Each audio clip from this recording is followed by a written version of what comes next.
na. Sabi niya, one. One yet. One na. Magandang gabi po. Okay, maharana. Lahat yan Seryoso yan?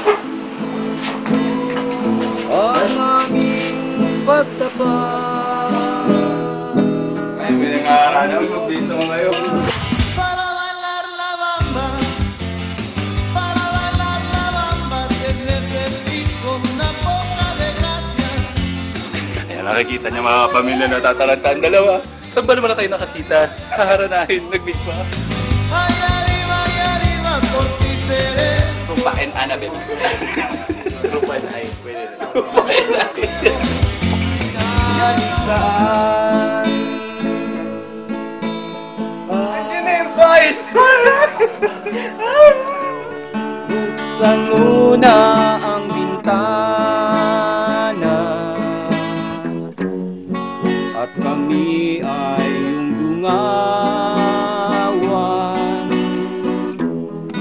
Sanglawan kami sa lupa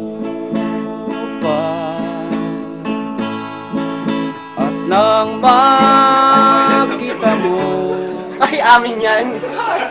Mga bisyosa! nais ko ay magpakilala sa iyo. Ilabas ang bagoong. Ay, violent of the moon. Lalaman ang puso ko, maunawaan mo kaya. Anak, naligo na ba tayo, anak? Kalimutan ko mag-shampoo. Hindi tayo gumagamit ng shampoo. Bareta. Natatandaan mo pa ba nang tayong dalawa ay unang magkita? Panahon ng kamusmusan sa piling ng mga bulaklak at halaman. Doon tayo nagsimula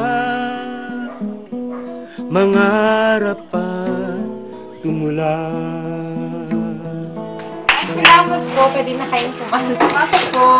Kung napapanood mo yung mga babaeng kinaharana, ayos na ayos, na mga ang gaganda. Tapos nalaman namin, kaya takbo po kami agad. Nais namin yung sarili namin. Magulat din kasi first time namin makaka-experience nung harana. So, hindi talaga namin inaasahan yung mangyayaring yun. Meron pa palang mga nangyayaring ganun sa ibang parts ng Philippines. So, nakaka-amaze din dahil na-preserve pa rin nila yung ganong tradisyon. So, parang nai-imagine mo kasi napapanood mo rin sa mga or narinig mo sa kwento, may haraharana.